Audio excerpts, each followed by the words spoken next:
guys. Okay guys, dito na tayo mag-start.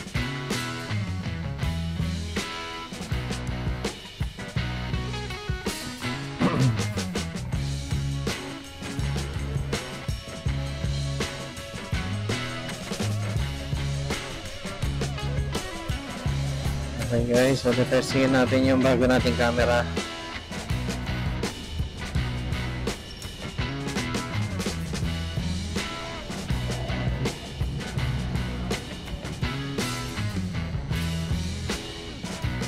Tagal pa naman. 70 pa. Kasi matagal dito eh.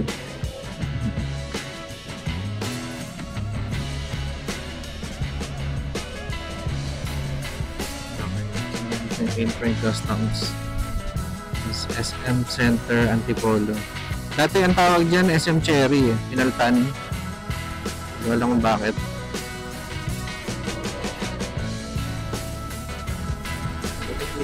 Grabe siya kogyo kanina. May truck kasi nakapark. Pasok sa kanan. Okay, safe. Let's go. Hindi ka parking. Nakaliwan tayo. 2 kilometers nakaliwan na tayo. So may arbo yan.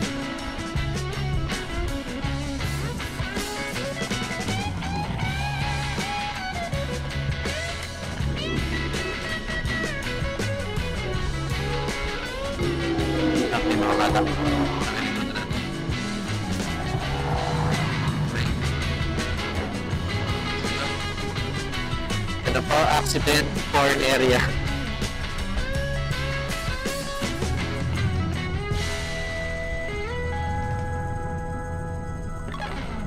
Pupuntahan pa natin guys yung Casa Peregrine. Ito merong hanging bridge doon. Wala lang. Walang namin tumulay doon. Kung ano-ano activities. So makakain na rin kami doon. Hindi na kami akit talaga ng pabigduhan. Upper Marikina Basin. Ayan. UMR BPL. Upper Marikina River Basin Protected Landscape. Diyan tayo. Going to Loyola Head and School. Paunahin natin itong Travis. May shield tayo. Ay, yung meron palang pick up sa harap. Ay, dumi naman yun. Ito ay malubak pa rin. Yeah!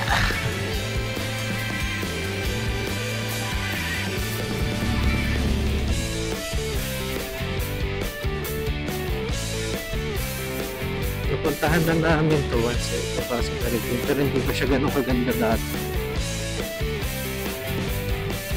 Ngayon, marami na silang gimmick. May parking na kaya dun. Dati kasi sa labas ng tayo nag-parking eh, no? Oo. Wala masyadong tao. Oh, ano to? Heavens. Ayun yung ano, sementeryo.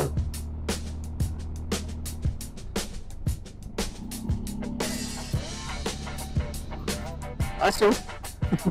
Ganda. Ang pinapababa ng bundok ko. Ang lamig dito.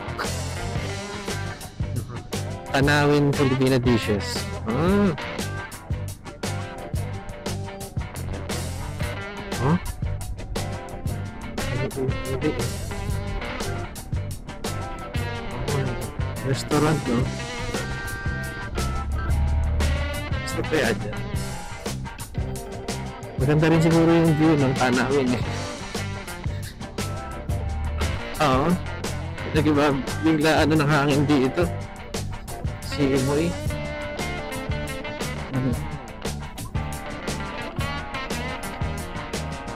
So kakanan daw tayo. Oo. Inikot talaga natin.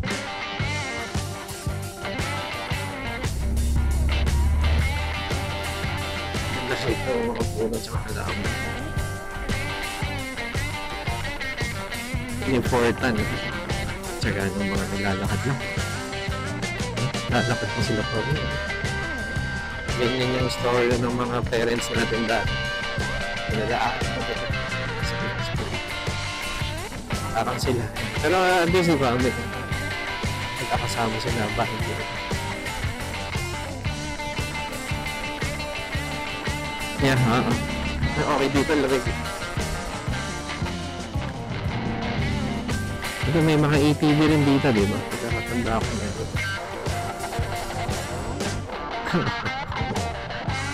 Natin na 3 minutes na.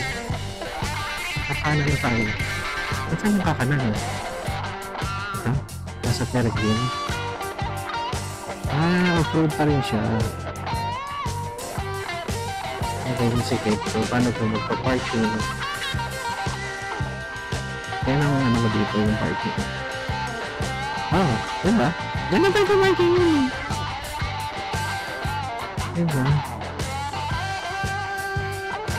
So, ito na yun. Sige, tanong mo ako sa parking. So, patayin ko muna guys. Pakita ko sa inyo loob muna.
So, pauwi na kami guys. Kumain na kami. 2 hours din kami doon. Masyal-masyal lang. Hindi na kami hanging bridge. Katamad kasi. Layo na mga baitang mga husband.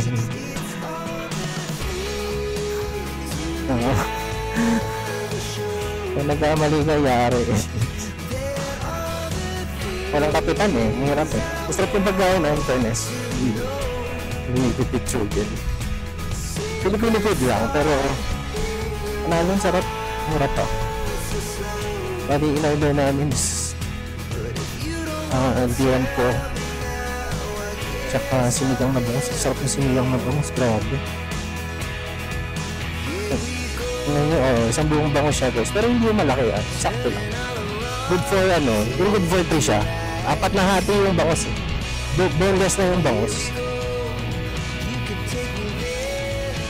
Sulit na nasa 300 plus lang. Tapos yung Diempo 200 plus.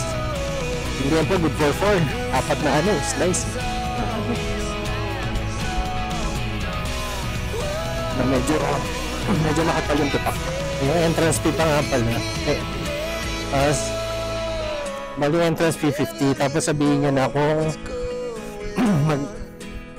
mag-ano kayo, mag-hang bridge or yung duyan, may bayad yun, hiwalay bayad, may ticket yun. Kasi pagbabalik kayo katamad, tulad nangyari sa akin, hindi na may mag-ikot. Pero yung duyan, hindi ko naman trip, nakakatakot pero safe siya, may staff doon na i-assist ko.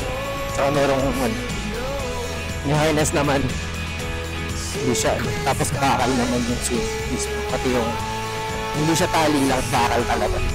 Tapos, basta, hindi ko ma-explain. Okay guys, nandito na tayo sa EDSA. Testing lang ulit ng camera. Hindi na naka super night mode.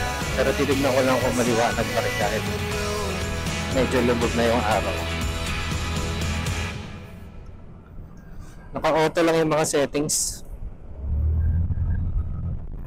Hindi na kami nag-jacket tsaka gloves. Putang inang init guys. Sobra. Ang traffic kasi kanina doon sa may Balintawak. Talagang digdigan yung mga sasakyan.